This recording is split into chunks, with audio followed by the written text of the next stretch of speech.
Hello friends, Harikrishnan കോൺവെർസേഷനിലേക്ക് സ്വാഗതം. ഞാനിപ്പോൾ പറയാൻ പോകുന്നത് റസൽമേനിയയ്ക്ക് ശേഷമുള്ള റോയെ പറ്റിയാണ് ഞാൻ പറയാൻ പോകുന്നത്.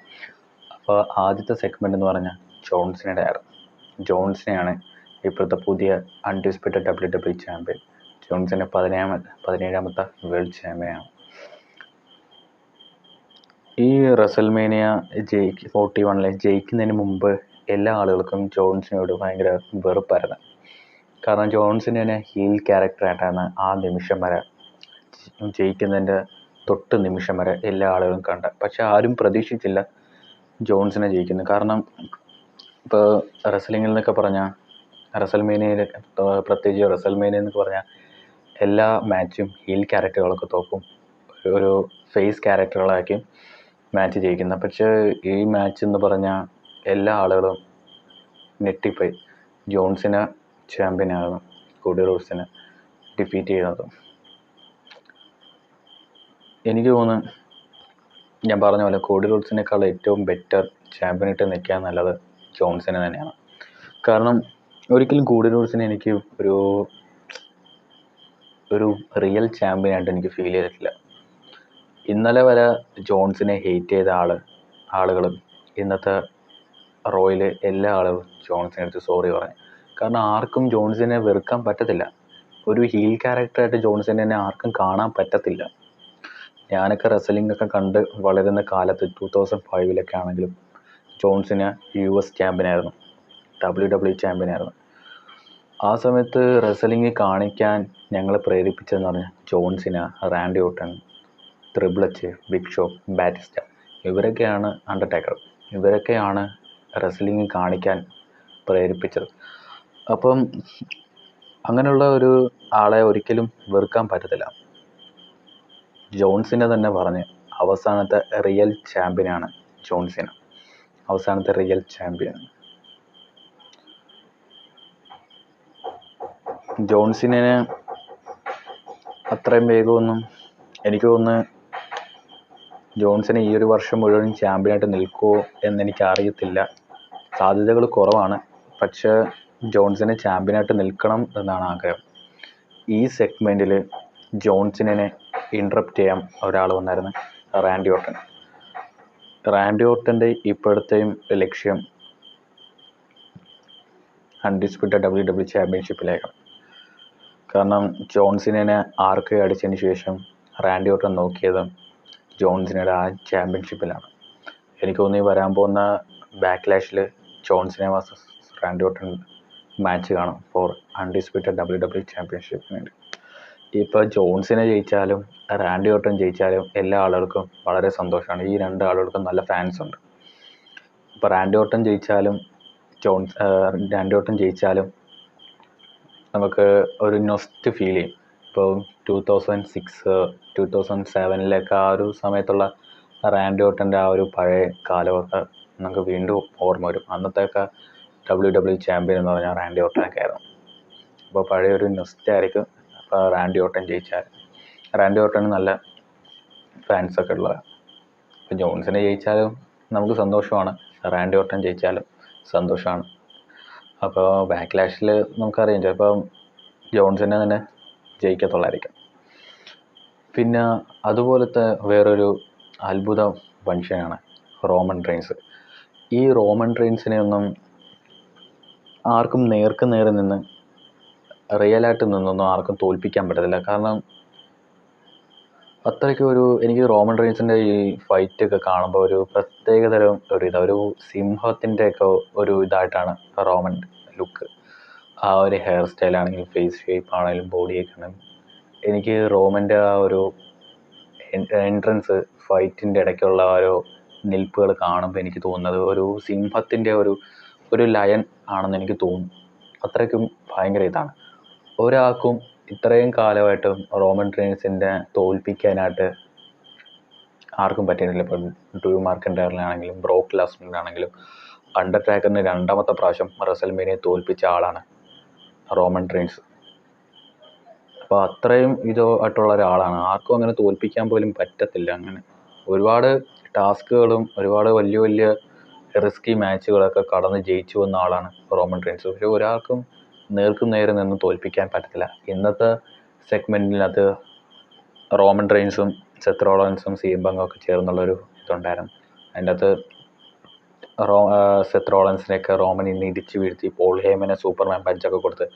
പക്ഷെ എന്നാലും ചതിയിലൂടെ മാത്രമേ റോമനെ വീഴ്ത്താൻ പറ്റത്തുള്ളൂ.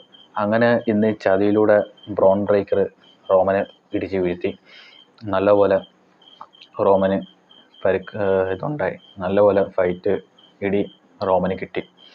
ഒരിക്കലും നേർക്ക് നിന്ന് ബ്രോൺ ബ്രേക്കറിനൊന്നും തോൽപ്പിക്കാൻ പറ്റത്തില്ല റോമൻ. എൻ്റെ ഒരു ഇത് നോക്കുകയാണെങ്കിൽ റോമൻ തന്നെയാണ് ഏറ്റവും സൂപ്പറായിട്ടുള്ളൊരു, ഭയങ്കര സ്ട്രോങ് ആയിട്ടുള്ളൊരു റെസ്ലർ. റോമൻ റെയിൻസിൻ്റെ ഹിസ്റ്ററി ബ്രേക്ക് ചെയ്യാനും ആർക്കും പറ്റത്തില്ല. അയാളുടെ ടാർഗറ്റ് ആർക്കും വെട്ടിക്കാനൊന്നും പറ്റത്തില്ല. കാരണം 1000+ ഡേയ്സ് ആണ് റോമൻ അൺഡിസ്പ്യൂട്ടഡ് ചാമ്പ്യനായിട്ട് നിന്നത്.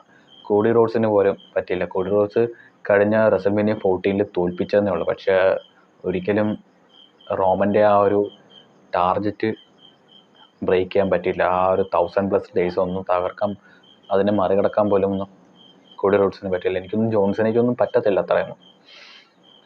റോമൻ എന്ന് പറഞ്ഞാൽ ഇപ്പോഴത്തെ WWE നെടും തൂണാണ്.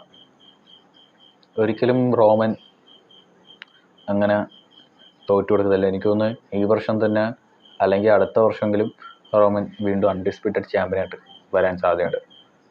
അപ്പം ഇപ്പം ഈ പോൾ ഹേമനും ഇപ്പോഴത്തെ റെസൽമേനിയ 41 ഞാൻ നോക്കിയത് റോമനെ ജയിക്കാൻ സാധ്യതയുള്ളായിരുന്നു. കാരണം റോമൻ ജയിച്ചേനെ. പക്ഷെ പോൾ ഹേമൻ്റെ ആ ഒരു ചീറ്റ് കൊണ്ടാണ് സെത്ത് റോളൻസ് ജയിച്ച.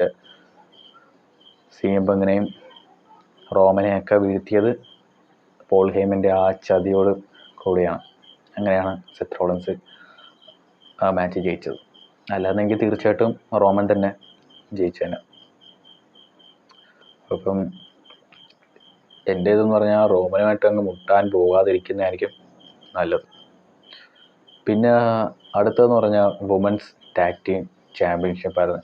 അപ്പോൾ റെസൽമേനിയ 41 പുതിയ ടാഗ് ടീം ചാമ്പ്യൻസായിട്ട് ജയിച്ചിരുന്നത് ബെക്കിയും ലൈറയാണ്. അപ്പോൾ ഇന്നത്തെ റെസൽമേനിയയ്ക്ക് ശേഷമുള്ള ആദ്യത്തെ റോയാണത്. ആ റോയിൽ ഇന്നും ഒരു റീമാച്ച് ഉണ്ടായിരുന്നു വുമൻസ് ടാഗ് ടീം ചാമ്പ്യൻഷിപ്പിന് വേണ്ടിയിട്ട്. ലീവും റാക്കേലും വേഴ്സസ് ബെക്കി ആൻഡ് ലൈറ. ഇന്നലെ അവർ ജയിച്ചെങ്കിലും ബെക്കി ലീവിനെ തോൽപ്പിച്ചെങ്കിലും ആ ലീവ് തന്നെ ഇന്ന് മാച്ച് ജയിപ്പിച്ചു. വീണ്ടും അവർ തന്നെ വുമൻസ് ടാഗ് ടീം ചാമ്പ്യൻസായിട്ട് തുടരുകയാണ്. ഇന്ന് അവർ തന്നെ അത് തിരിച്ചു പിടിച്ചു. ആ മാച്ചിന് ശേഷം സംഭവിച്ചത് വേറൊരു സ്റ്റോറി സ്റ്റാർട്ട് ചെയ്തിട്ടുണ്ട്. ബെക്കിക്ക് വളരെ വിഷമോ അല്ലെങ്കിൽ ദേഷ്യമോ എന്നൊക്കെ പറയാം. ലൈറ വാൽക്കേരിയോട് ആ ദേഷ്യം മുഴുവനും ബെക്കി തീർത്ത്. ആ ഒരു ഇതോടുകൂടി പുതിയൊരു സ്റ്റോറി ലൈൻ സ്റ്റാർട്ട് ചെയ്യാൻ സാധ്യതയുണ്ട്. ഇപ്പോൾ വേണമെങ്കിൽ ബെക്കിയും ലൈറയും കൂടെ ഇൻ്റർ കോമ്പറ്റീവ് ചാമ്പ്യൻഷിപ്പിന് ബാക്ക്ലാഷിലോ അല്ലെങ്കിൽ അടുത്ത ഏതെങ്കിലും ദിവസങ്ങളിൽ മത്സരിക്കുക. അല്ല അടുത്ത റോയിൽ ഇവർ തമ്മിലുള്ള പുതിയൊരു സെഗ്മെൻറ്റ് സ്റ്റാർട്ട് ചെയ്തേക്കും. അപ്പോൾ പുതിയ ഒരു സ്റ്റോറിയും കൂടെ ഇന്നത്തെ റോയിൽ ആരംഭിച്ചിട്ടുണ്ട്. ജോൺസിനയുടെയും റാൻഡി ഓർട്ടൻ്റെയും അതുപോലെ തന്നെ ഇപ്പം Bron Breakker, Paul Heyman, Seth റോളൻസിൻ്റെ റെവല്യൂഷനിലൊക്കെ ജോയിൻ ചെയ്തിട്ടുണ്ട്. അവരുടെ കമ്പനിയിൽ ജോയിൻ ചെയ്തിട്ടുണ്ട് Lyra Valkyria and Becky Lynch. പിന്നെ ഉള്ളതെന്ന് പറഞ്ഞാൽ ഡോമിനിക്കാണ് ഈ പ്രാവശ്യത്തെ പുതിയ ഇൻ്റർ കോമ്പറ്റീവ് ചാമ്പ്യൻ. അപ്പോൾ ഡോമിനിക്കും JD, റാക്കേൽ, ലീവ്, ഫിൻ ബാലോർ, കാർലറ്റോ ഇവരെന്ന് പറഞ്ഞാൽ ഇപ്പോഴത്തെ പുതിയ ജഡ്ജ്മെൻ്റ് ഡേയാണ്. കഴിഞ്ഞ ദിവസത്തെ മാച്ചിൻ്റെ അകത്ത് ഈ ഫിൻ ബാലോറും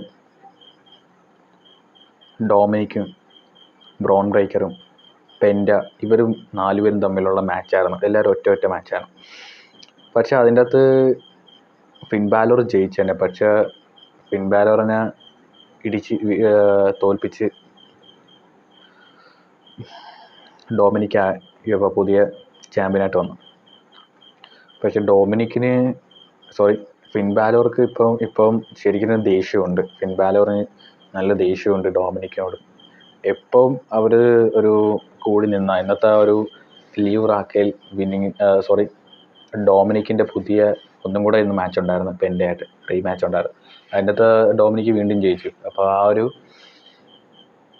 സെലിബ്രേഷൻ്റെ ഇടയ്ക്ക് പോലും ഫിൻ ബാലോറിൻ്റെ കണ്ണ് എപ്പോഴും ഇൻ്റർകോണ്ടിനെൻ്റൽ ചാമ്പ്യൻഷിപ്പിലാണ്. അപ്പോൾ തീർച്ചയായിട്ടും എന്തെങ്കിലും ഒരു ചതി നടക്കാൻ സാധ്യതയുണ്ട്. ഫിൻ ബാലോറും ഡൊമിനിക്കും തമ്മിലുള്ള ഒരു അവർ തമ്മിൽ തെറ്റാൻ സാധ്യതയുണ്ട്. ചിലപ്പോൾ ഉടനെ തന്നെ, അല്ലെങ്കിൽ ബാക്ക്ലാഷിലോ ഏതെങ്കിലും ഒരു സ്പെഷ്യലായിട്ടുള്ളൊരു ടൂർണമെൻറ്റിൽ അവർ തമ്മിൽ വരാൻ സാധ്യതയുണ്ട്. ഫിൻ ബാലോർ എനിക്കൊന്ന് ജഡ്ജ്മെൻ്റ് വിട്ട് പോകാൻ സാധ്യതയുണ്ട്. പുതിയ ആൾ ഇപ്പം JD എന്ന് പറഞ്ഞ ആൾ വീണ്ടും തിരിച്ചു വന്നിട്ടുണ്ട്.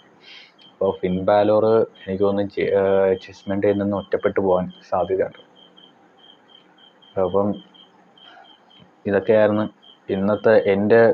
ഒരുപാട് മാച്ച് ഉണ്ടായിരുന്നു, പക്ഷേ എനിക്ക് ഏറ്റവും കൂടുതലും ഇത് തോന്നിയത്, കുറേ കൂടെ ഡീപ്പായിട്ട് എനിക്ക് തോന്നിയത് ഈ നാല്